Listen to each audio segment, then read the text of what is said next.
Great start to my week and my Monday morning out at PSMS 5 in Port Morris in the Bronx. What a beautiful scene this morning of kids coming back to school, filled with energy, filled with hope, ready to learn again. I gotta say to everyone at MSPS 5, great energy in that school.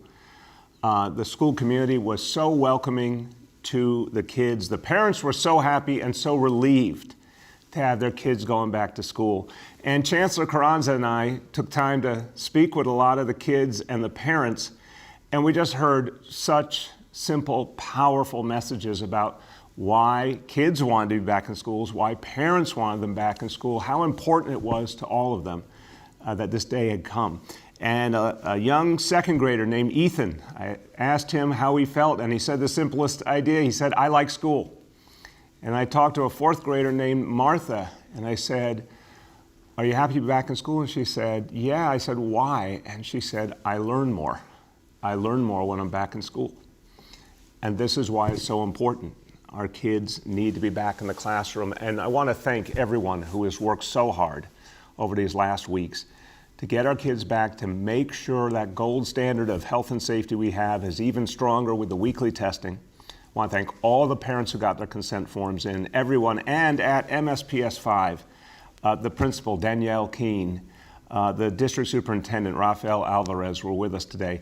Thank you to both of you and your teams for the great work you did bringing back this great school. And it's just one example of what's happening all over the city today. 850 school buildings reopening today in New York City, 850 places where there's joy and there's hope again because kids are back in school. Now, I want to say, parents, we need you. We need your help continuing to fill out those consent forms. At MSPS 5 today, the vast majority of parents have filled out consent forms. Any parent who hasn't had the opportunity to do it right there as they arrived, and they were doing it. They were ready to see their kids get tested. They wanted to keep everyone safe. And at this school, they will be transitioning next week to 5-day-a-week learning, and that's what's happening at schools all over the city in the coming weeks, as more and more of them will be able to reach 5 days a week, some for every child, some for most kids. We're going to keep pushing to get that to be the maximum number of kids possible getting that 5-day-a-week learning. So this was the opportunity today to follow through on the commitment that we made when school began and the commitment we made when we had to temporarily close school, that we would keep everyone safe. And in fact, we would add even more health and safety measures to keep the school community safe. I have absolute confidence that our school communities are doing an amazing job, really looking out for each other. And with the face coverings, the ventilation, the social distancing, everything coming together to keep people safe, it's remarkable. The Chancellor and I went and visited a 3K classroom. We visited a kindergarten classroom. The kids, it's so amazing. They immediately got back into the rhythm of being in school. They are adaptable, they are resilient, they love being in school. And everyone in the school community is keeping them safe and each other safe. So this is a very good day for New York City. Now, again, 850 school buildings reopening this week. You've got 3K, pre-K, and K-5 grades opening today. You've got District 75 special education programs opening Thursday. Another announcement today. In Staten Island, the area of Staten Island with the orange zone, those schools will be reopening based on the new state guidance. Those schools will be reopening for, again, the levels we've talked about so far, 3K, pre-K, K-5 will be reopening Wednesday, this Wednesday, December 9th in the orange zone, and then District 75 programs right after on Thursday in that area. So we're going to keep moving forward. We're going to keep everyone safe. That's the key. But to everyone in the school community, you've done an amazing job. And the schools of this city are among the safest places to be. So with the additional testing weekly, again, parents get that consent form in, go to mystudent.nyc, get your consent form in. Every single student either needs a testing consent form in or needs a proper medical exemption. This is what's going to keep us all safe.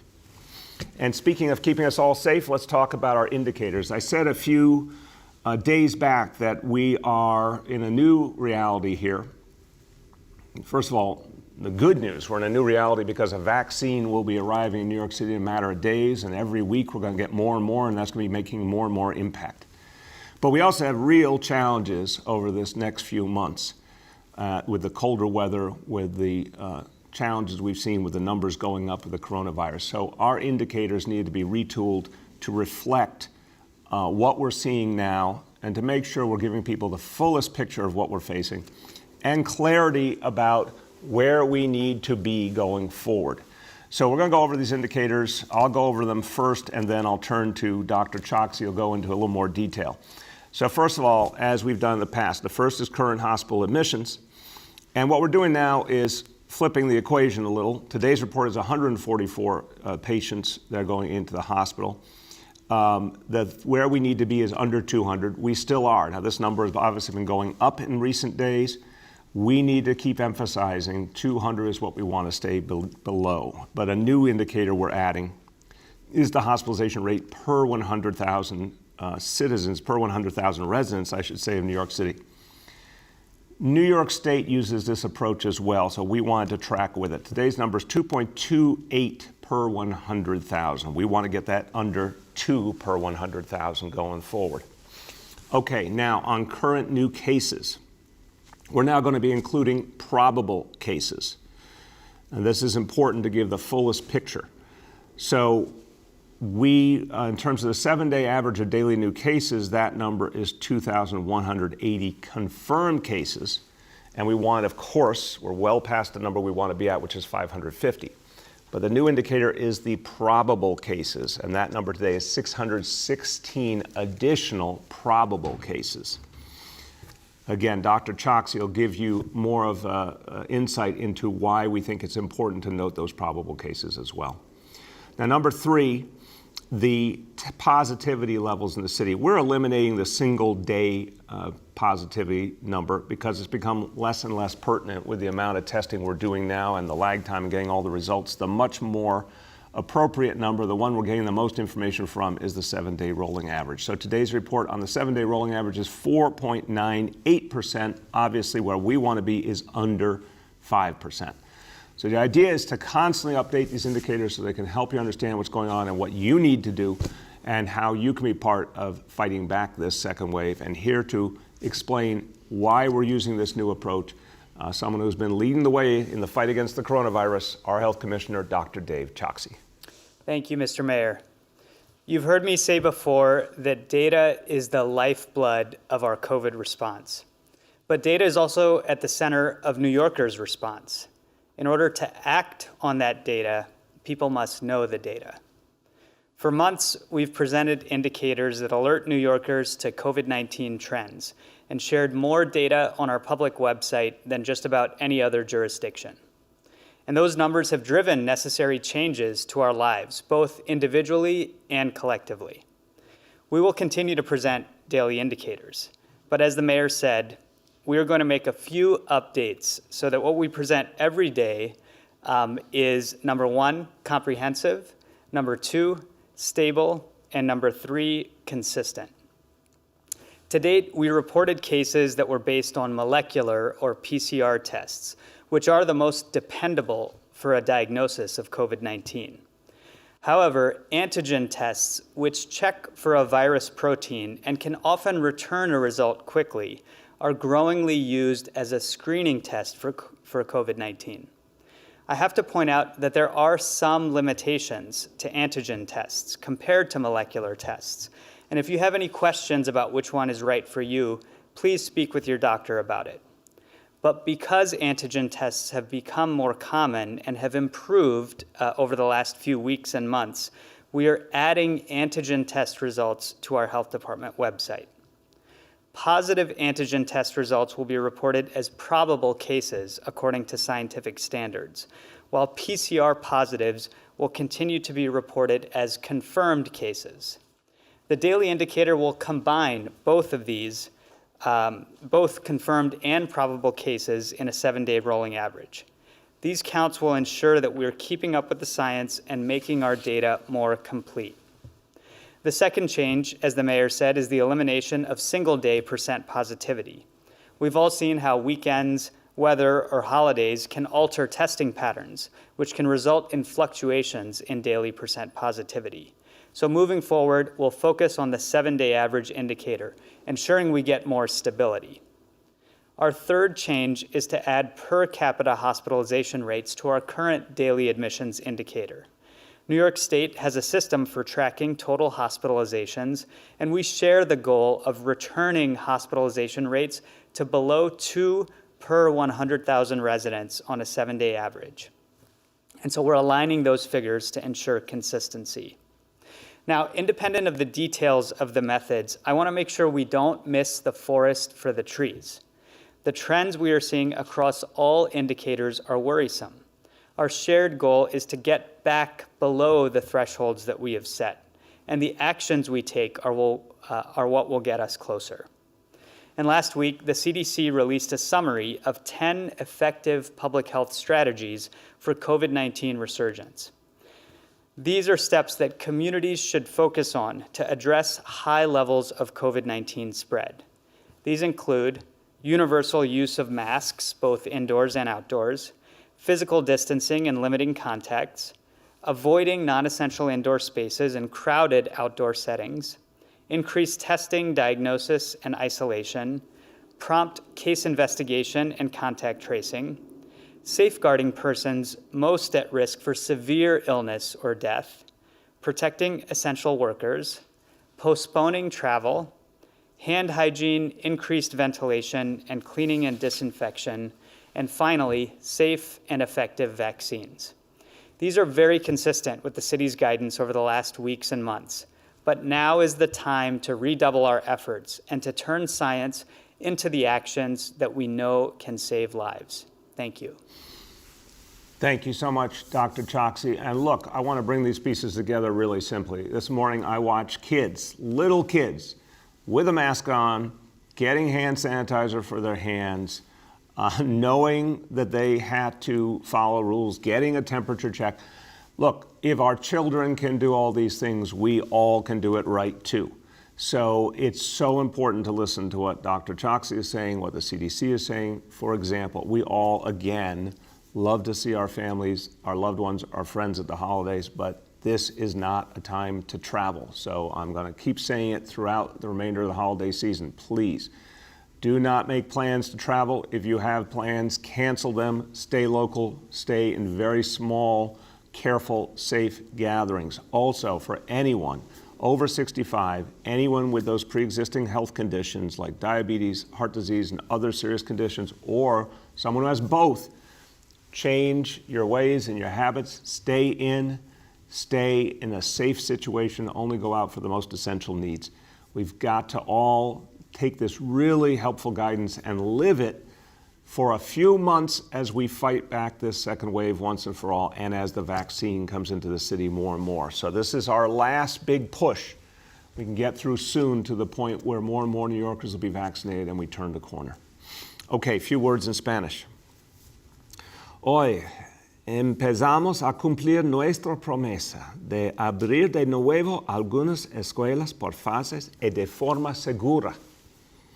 Nuestro compromiso es seguir trabajando duro para abrir todas las escuelas de la ciudad, todos los días de la semana.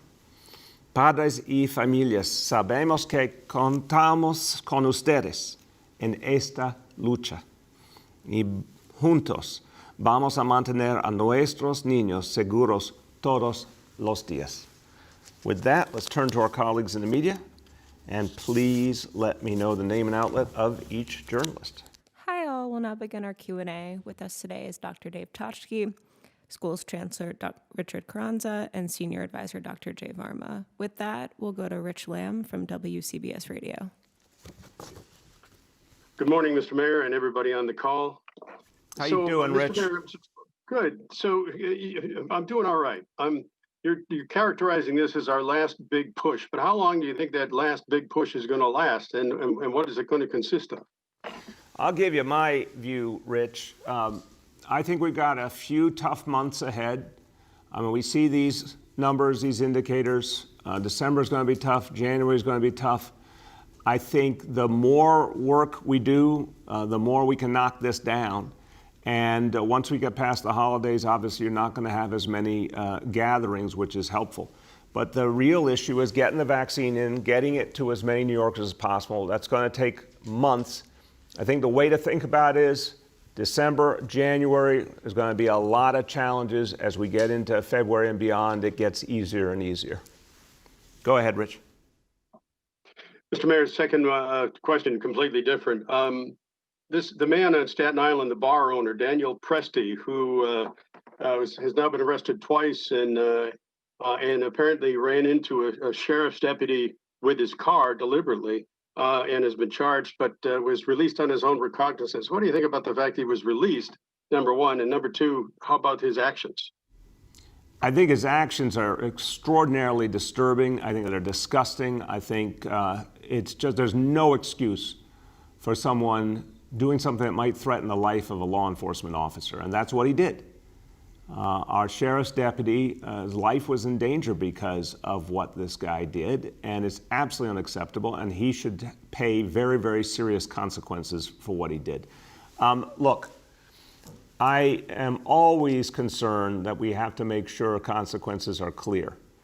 So I respect that the law enforcement system has a way of determining who can get released and who doesn't. But what I care about the most here is that it be very clear there are serious, serious charges and that this guy did something extremely dangerous and he needs to suffer the appropriate consequences for what he did. Next is Sean from the Daily News. Yeah, good morning, Mr. Mayor. On the school reopening, out of the 850 school buildings reopening this week, can you say how many of those are going to be offering in-person schooling all 5 days this week? I'm going to see if the chancellor has exact numbers yet, or if not, we can get them to you, Sean. What I do know is it will grow with each week. The example this morning in the Bronx, MSPS 5, they don't have the ability this week, but by next week, the principal believes they will be at 5-day for their kids. There's work to be done to get the final numbers right and get the staffing alignment right. For some schools, it's this week. For some schools, it's next week. You're going to see some schools it's going to take until the beginning of January. But what's clear is we're pushing every school to go in that direction. And of these schools, the vast majority can get to 5 day a week, either for all their kids or for a lot of their kids. One more point, Sean, we're going to prioritize again for the schools that can't do 5 day a week for everyone. Priority will go to kids with special needs. Kids who are homeless or in temporary housing, kids who live in public housing. We're going to be very clear about prioritizing the kids who need the help the most. Chancellor, can you speak to the numbers? We don't have specific numbers just yet, but it's well over 150 schools today that are in full 5 days of instruction, but we will have much clearer numbers by tomorrow morning. Thank you, Chancellor. Go ahead, Sean. Yeah, thanks for that. And just more broadly on the coronavirus outbreak, I understand the state is doing some of its own retooling, reevaluating the thresholds for closing down things like non-essential business. Given that the city has surpassed, the initial 3% threshold for becoming an orange zone, what do you think, at what level do you think the city and state should do things like shut down non-essential businesses and indoor dining, et cetera? So, Sean, I've been having this conversation with the governor over the last few days. Our healthcare teams have been talking as well. Everyone takes the situation really seriously. These indicators are troubling. The situation is definitely getting more serious. Look, I think it's as simple as this. If these numbers don't level off soon, then all options have to be on the table. That's the decision the state will ultimately make. But I think everyone is seeing the trend and very concerned. And again, if we don't see improvement soon, all options have to be on the table. Next is Andrew from WNBC. Good morning, Mr. Mayor and everyone on the call. My first question has to do with the vaccine. So we've been told December 15th In terms of its arrival in New York City, can you paint us a better picture about exactly where it is, about exactly where it goes first, or is that something that you and the governor still have to work out? A lot of work going on, Andrew, with the CDC, with the state, to work out the final details. But I think Dr. Choksi can certainly give you some of the sense of how this is going to work. And we're going to be updating you regularly as more of the details get firmed up. Go ahead, Doctor. Thanks, Mr. Mayor, and thank you, Andrew, for the question. Yes, as the mayor said, we still have some things that remain to be clarified, particularly from the federal level, with respect to authorization from the FDA for a safe and effective vaccine. We are anticipating that is likely to happen as soon as this week for the first vaccine in the pipeline, which is manufactured by Pfizer. That vaccine requires what's called ultra-cold storage. These are temperatures of minus 80 degrees Celsius. They require special freezers for storage. So that is part of what determines where those vaccines will go. There are at least 44 sites across New York City, primarily hospitals that are equipped for that ultra-cold storage. In total, there will be about 54 hospitals that will be able to access the vaccine from those 44 sites for the first phase of distribution, which will be for high-risk healthcare workers, primarily within those hospitals. Go ahead, Andrew. Second question, Mayor, I don't know if you've seen any of the video or still images of people gathering for a glimpse of the Rockefeller Center Christmas tree, but particularly on the Fifth Avenue side over by Saks Fifth Avenue, there's obviously been a crowd over the weekend. They are outdoors, but not everyone is masked. And in fact, we've seen videos of police having a tough time convincing a group of folks who weren't wearing masks to put them on. Is there any enforcement going on, and how concerned are you when you see large groups unmasked at this point? Oh, tremendously concerned. I mean, I don't know what people need to hear to understand that putting on a mask is just basic to keeping everyone healthy and keeping you and your family healthy. So, of course, anytime we see that, we're going to educate people, we're going to provide them with masks. We're not going to allow crowds to gather, obviously, so I'll follow up with our team if we need to put additional measures into place. But look, the vast majority of New Yorkers have gotten the message and they're living it every day the right way. But for those who haven't, we're going to have to aggressively make clear how important mask wearing is. It's the thing that's in keeping us safe. And I think the CDC is doubling down on that now. Now that they are much freer to speak, they're making very clear how important it is for everyone to wear that mask. Next is Katie from the Wall Street Journal. Hey, good morning, Mayor de Blasio. I have a question in regards to testing locations. I'd asked the Test and Trace Corps about this, but, according to last week's data, the 11697 zip code has the highest by a lot. I think on the map, it doesn't even look red anymore. It looks like black. That's Breezy Point and Rockaway Point and Roxbury. But the closest testing site is like 4 zip codes away. Is there any plan to, it seems that historically when there have been enough upticking cases, there was a blitz of tests and there were more mobile testing sites. So what is the plan, and is there a plan soon to add a mobile testing site that's close or anything nearby? Katie, thank you very much for the question. Clearly, that's a place that needs more testing, so we'll work to get that done right away. Dr. Long isn't here with us, but I can affirm that any place that we're seeing a higher amount of testing, a higher amount of infection and doesn't have testing nearby, will move the mobile vans into place or pop-ups or whatever it takes. So we'll get to work on that right away. Go ahead. Thank you. And my second question is, I've seen a lot of concern coming from your announcement that you're going to kind of change and retool the indicators. Just people sort of saying, well, now that the numbers are higher, I guess conspiracy theorists, but I guess they have the right to question the change of indicators, particularly removing the daily average. I don't know if you wanted to shed a little bit of light to make sure that these figures will be reported accurately and it's not just kind of moving the goalposts now that, we're not beating back at 3%, that will make a lot of changes. If you just want to provide a little bit more clarity, either you or Dr. Choksky Sure. to explain that. I think there's two things here. We saw, first of all, to all the conspiracy theorists out there, we're portraying more information as we have confidence in it. And clearly the information continues to tell us we have a real challenge.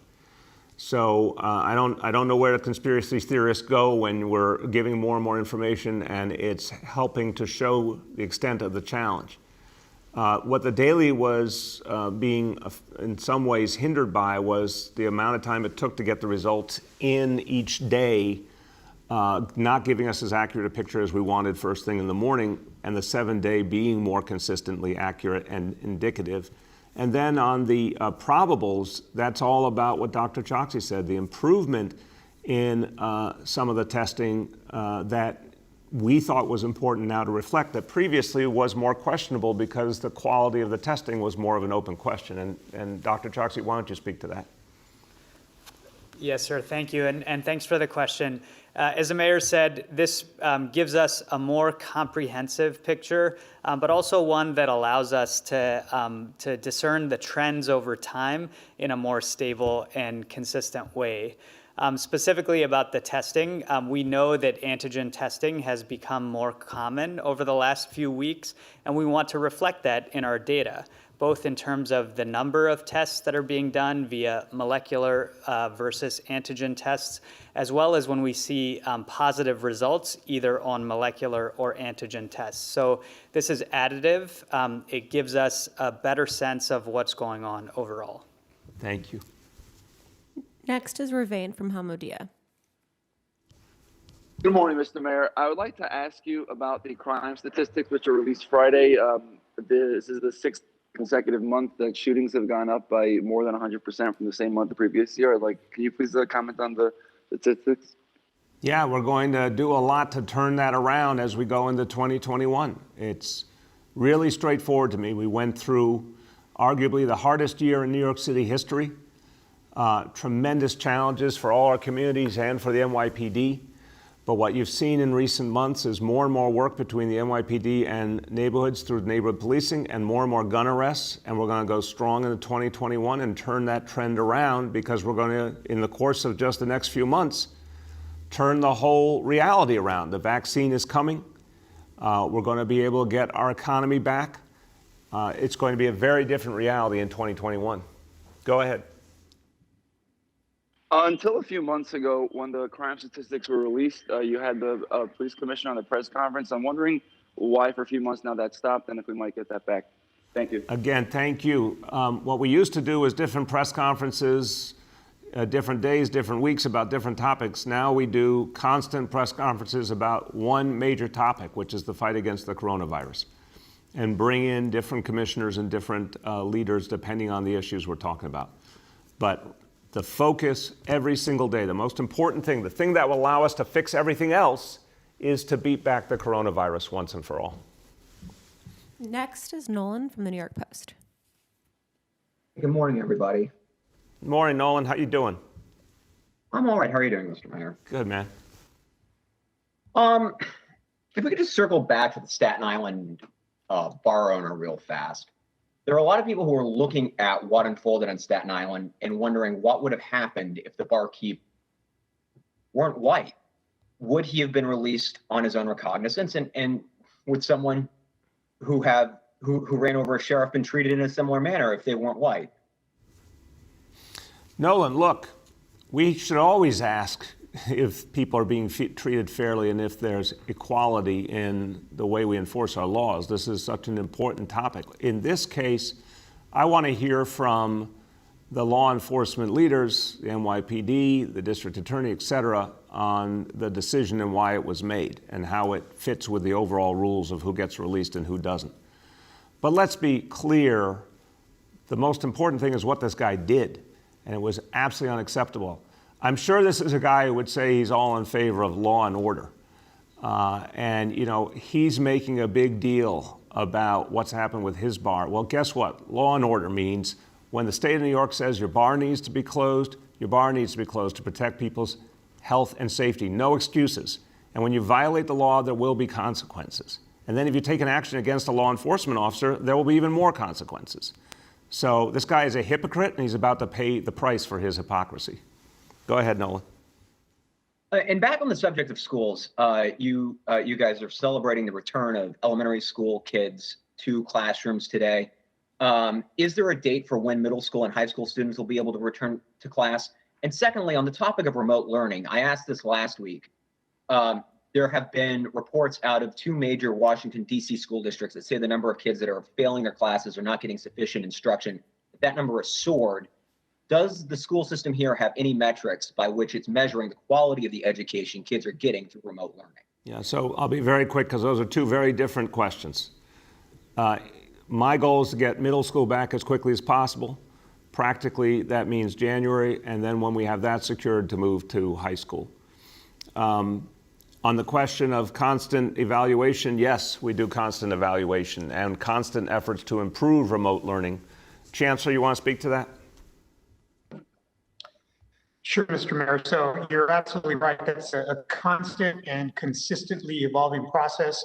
Teachers are engaging with students. Principals are involved as well at monitoring the instructional delivery and what's happening both with in-person and with remote learning and blended learning.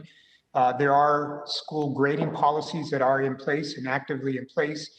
We have not seen the kinds of disparate learning outcomes that you just referenced, and I'm in constant contact with my colleagues from across the country, other large urban school systems. And generally speaking, overall, we are seeing, obviously, with this very different kind of learning environment, that not all children are doing well in that learning environment. I'm very proud of our teachers in New York City, however, because they're working very hard to intervene when they see that students are either not doing well or not doing as well as they can do. So we're being very active, but again, every phase of this pandemic has meant that it's an imperfect way of teaching and learning, and we just can't hardly wait till we're all back in person 100%. Amen. We have time for 2 more, and first we'll go to Andrea from WCBS. Good morning. I wanted to follow up actually on that question. So has the Department of Education identified areas for improvement for the remote learning environment? Well, I'll tell you, one of the things, I'll turn to the Chancellor, but one of the things, Andrea, that we think is so important is the more we can move to 5-day-a-week in the schools, we will then no longer have blended learning for kids who are attending in person. We'll just have kids attending in person, and then the other kids, of course, who choose, their families who choose remote, will be remote. So rather than having sort of 3 elements of our education system, we'll be able to make it 2. That's going to make things a lot more straightforward. That's going to allow us to use our teaching talent more effectively. I think that's one of the things that's going to allow us to improve remote learning as well. Chancellor, go ahead. Yes, Mr. Mayor, I agree with that. I would also say that, again, as a process of continuous improvement, we're looking and developing more digital curriculum. We're capturing best practices from teachers out there that are doing exceptionally good work in this virtual learning space. We're also networking with not only schools across the city, but borough offices across the city to have, I would call them collaborative groups where teachers and educators are able to share best practices as well. On the device front, we've delivered over 60,000 devices.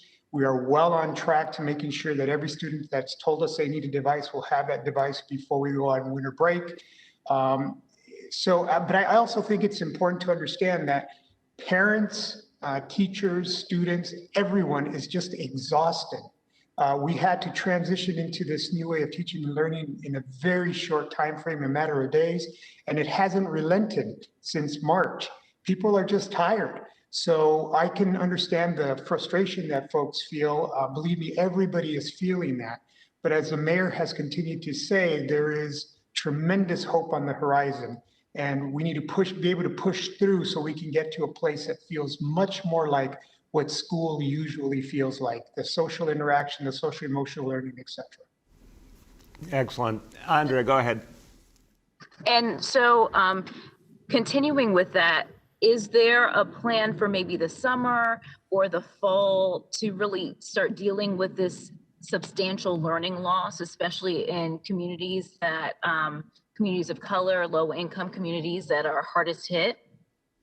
Andrea, you're reading our minds. We're going to have a lot more to say in the next week or two about those plans, because clearly, despite the heroic efforts, and I mean it, heroic efforts of our educators, our parents, our students, there will be learning loss this year that has to be addressed. So we're going to start to talk about what that looks like and how we're going to go into September with a very aggressive plan to address that. And I am increasingly convinced that we will be back in person in September across the board, 5 days a week, all kids. Again, I'm even seeing the possibility that as the vaccine distributes, we might be able to make some major, major improvements in the number of kids who can be in our schools in person in this school year. But any way you slice it, we're going to have a lot more to say on that in the next few days. Last, we'll go to Henry from Bloomberg. Hello, Mr. Mayor. How are you doing today? Doing well, Henry. How are you? I'm doing pretty well. You know, one question that has occurred to me since the get-go with remote learning is, why hasn't the City Department of Education reached out to all of the talent in the city that produces programming for children, that produces all kinds of ways in which children every day are getting entertaining information that's teaching them lessons. I mean, you're a fan of The Simpsons. The Simpsons actually has taught a generation or two of kids a lot about the world that they inhabit. And when I see and talk to teachers about how remote instruction is given in this city, it's so flat for many people. It lacks engagement for so many kids. And I'm just wondering why there wasn't a lot of attention paid to how to make kids want to run to their devices in the morning and watch what was going to appear on their tube for them to learn. I am a fan of The Simpsons, and I think you're right that there's a hell of a lot of creative talent out there that can contribute. And Henry, first of all, I would say, I know this is an area we can do more. And we want to do, even though we're in kind of a wartime condition, we got to constantly keep improving and bringing in more and more talent to help us do better. I agree with you. We want to make it as exciting and as engaging as possible. That said, as I turn to the Chancellor, I'd say I have the very strong feeling that DOE has been working with educational experts and content experts to figure out, since that sudden turn to remote back in March, how to make it as engaging as possible. And that is just a constant work in progress because it's a huge, huge endeavor. Chancellor, you want to speak to that?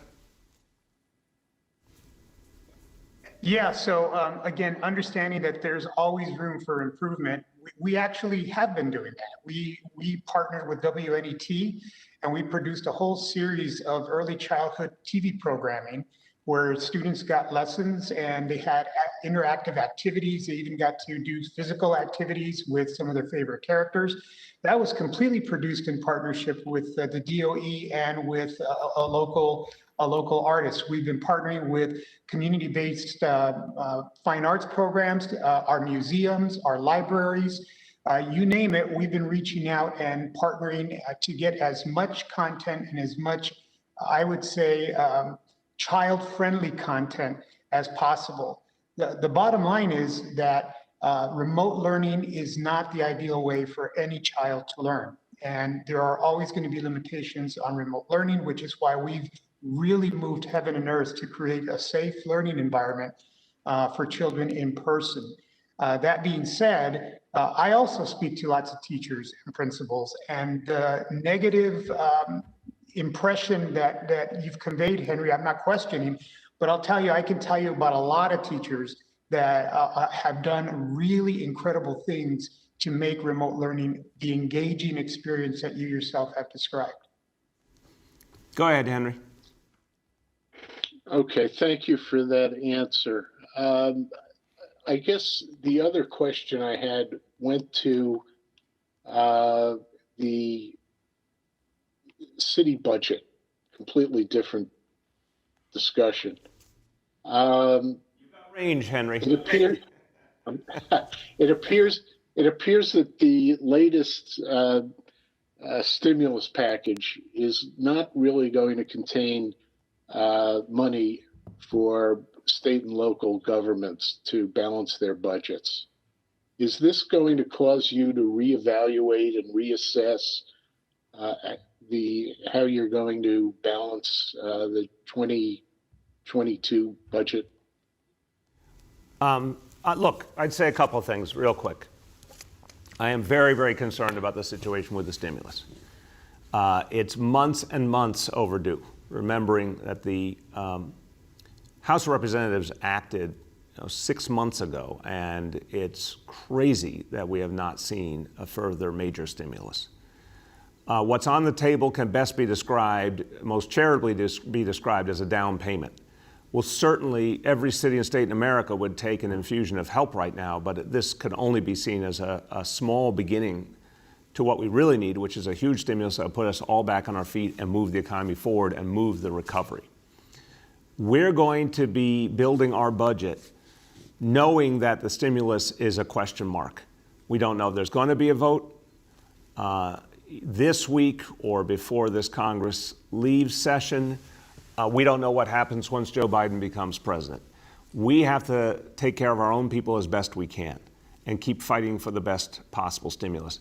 But Henry, I think the reality is it's going to play out over time. What we do with the budget in January may be very different than what we do with the final part of the process in April and June, because that's a long time and a lot of opportunity for Joe Biden to do the work I know he wants to do to get us a better stimulus. So the jury is certainly going to be out on that for a while. Everyone, look, let's finish up today with this point. It's a good day when kids are going back to school. It's a good day when you see those smiles and that joy. Kids, even with a mask on, you could see the smiles because they were so happy to be back with their friends, with their teachers. Parents were so relieved to have them back. This is a good day for New York City, even against a tough backdrop, a good day because New Yorkers are making things happen. And it's clear, we've heard the voices of parents. They want their kids back in school. We've heard the voices of our children. They want to be back in school. Our educators love being with the kids. And there was so much energy this morning, just seeing the joy in their eyes, the opportunity to be back with the kids as well. We need our schools open. We need to take care of our kids, and we need to build our future. Even in the midst of this crisis, we need to constantly be working on our future. So this is a good day. We got a lot more work to do to keep reopening our schools and always, always keep them healthy and safe. But this is part of how we bring back New York City. Thank you, everyone.